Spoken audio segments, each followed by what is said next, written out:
Ayun, nakaluto na rin tayo sa wakas. So, halika't kain na tayo. Okay na yung inabraw, buridibod na kamote, sitaw at saka okra, luya, bagoong at saka seasonings. Okay na, at saka kanin. Sob na tayo dyan. Halika't kain na tayo. Ayun, luto na. Marami tayong labsat at kakain na tayo. Okay na yung buridibod natin. Halo na sitaw at saka okra na may luya, binagoongan.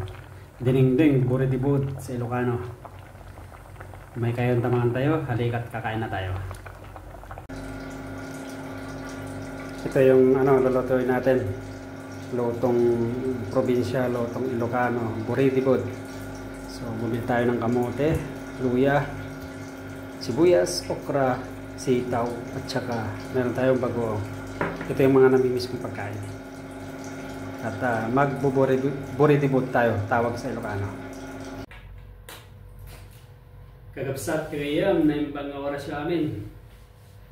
Mga kapatid,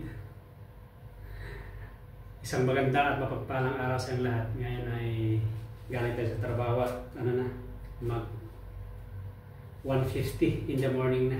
So, ito yung namimiss kong ulam. Buridibod. Kumili ako kamote, haluan ko ng luya, sibuyas, okra at saka sitaw. Maganda sana pag may dahon ng malunggay. So, ibuburidibod ko to. Tapos may bagoong din. Kasi ito yung mga ulam na namimiss ko eh. Nung bata pa kami, dahil sa hirap ng buhay, ganito malimit ulam namin sa probinsya. So, samahan niyo ako at magluluto tayo ng dinengdeng, buridibod. Kasi talagang namimiss ko tong ulam na to. Sino ba yung mga nag-uulam din dito? Pa-comment below. At bago natin tayo mag-umpisa, ako pala si Ronnie sa MFW dito sa Bansang Kuwait. Pa-support naman ang channel ko. Like, share, and subscribe. Here we go. At babalatan natin. Kasi makain na. Gasagad ko muna. Ano yun? Inagan ko kagad. Ito yung mga kuya. Inagan ko yun. So, nasan ako na ang binis at kanula. Tapos man, yung mga iwas ko siya. Mga puno mga mayor. Kasi yung ko yun. Kasi ito yan. So, talagang may binis ang sakit. Ang may isip sa lapat yung mga unang project. Mga gawin. Kasi ito yung ganit. Kaya ang may isip project. So, samahan ako. At may alay. Tingnan. Kapag kami mag-iasip. Nanis. So, yeah.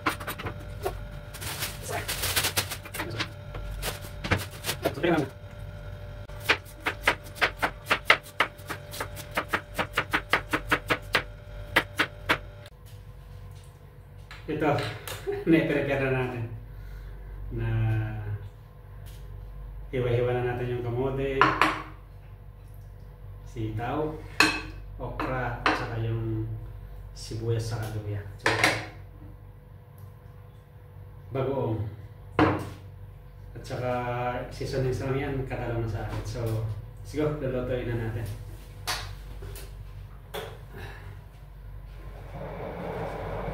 Para sa ganun, painit muna ako ng tubig para mabilis. Lagyan natin, pwede natin lagay yung kamote at saka pagsabay na lang natin. Para sa ganun, mas mabilis. Kasi yung magana na, alas 2:10 na, ang bilis ng oras. Kinulo ko lang. So, gusto na kayo mga kabsat. Talaga ito yung mga ulam na ito namimiss ko. Mga kapwa ko FW sa mansulok ng mundo. Mga kababayan ko sa Pilipinas. Isang maganda at mapagpalang araw sa inyo. Ngayon ay May 1 na pala. 2025. Ang bilis ng araw. So, kumulo na. Ilalagay na natin. Mabilis lang Ayun, kumukulo na. Kasi may ito yung lagay natin. Lagyan na natin ito naman. Tapos, para kumulo, lagyan na natin ng lutong probinsya. Bagoong. Tignan na lang natin mamaya. Tsaka ilagay na natin ito kamote. Para sa ganun, maburidibod sabi ko. Tama-tama lang yan mamaya. Saglit lang yan. Ayan, na buridibod na.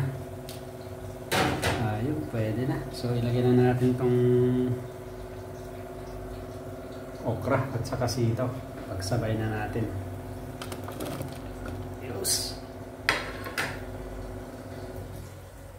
Tapos ito, ilagay na natin. Ayan. Sa ganun, kakain na tayo. Gutom na rin ako.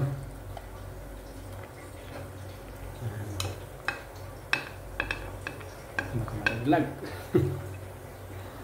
Ayos. Okay na. Pan natin para maluto na.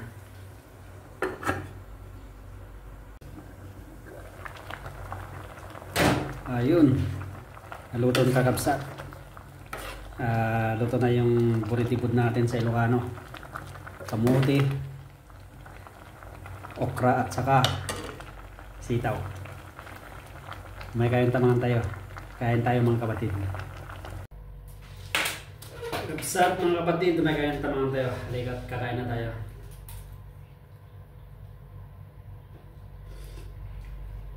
Ayos. Magprito sana ako ng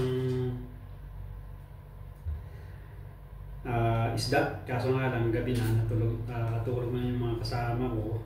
Nakakahiya naman eh. So okay na to. Tsaka sanay naman tayo dyan eh.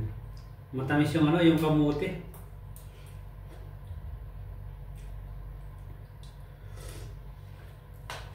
Ready good. May bagoong din dito. Bumili ako nung pumunta ako city nung last week. Ay nagdininding ako. Pagka malimit na nagdidininding din naman ako eh.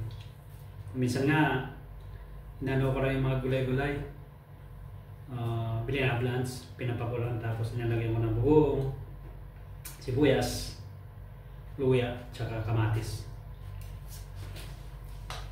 Ayos, sino ba yung mga nag-uulam ng ganito? Pa-comment below. Ulam ng mahirap sa probinsya. May ganito yung kinalakihan ko dahil sa hirap ng buhay. Talagang hindi ko makalimutan yung mga ganitong ulam. Dinengdeng. Inabraw, tawag naman sa iba. Tubig, bagoong, bitchin, seasonings, maling sarap. Kato na. Nalala ko talaga nung bata pa kami.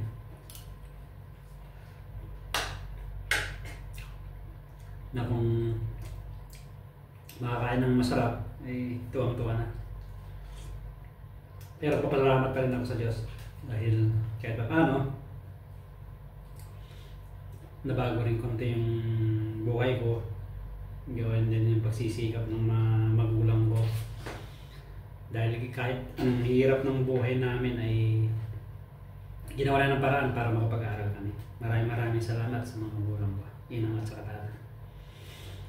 Kaso nga lang, nangarap din ako na mabigyan ko sila ng magandang buhay. Kaso nga lang, wala eh. Hindi ko na ibigay. Sana lang sa mga apo nyo na lang. Napakahirap. Dito ako sa abroad.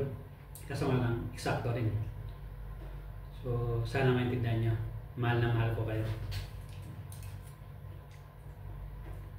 Sana pagdating ng araw, habang malakas pa kayo ay may bigay ko yung mga pinangarap ko. Kaso nga lang, parang imposible na eh.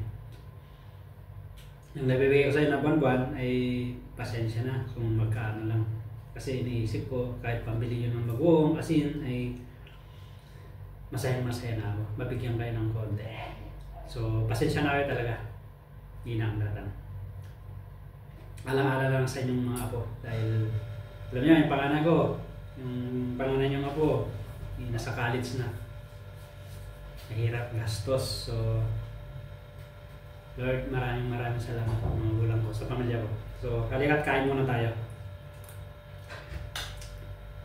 Maraming salamat.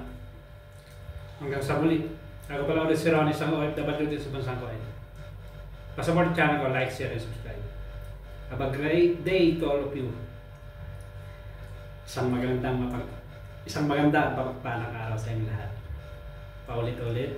Hindi. So, Again, maraming salamat. Kita-kits sa mga sunod kong videos.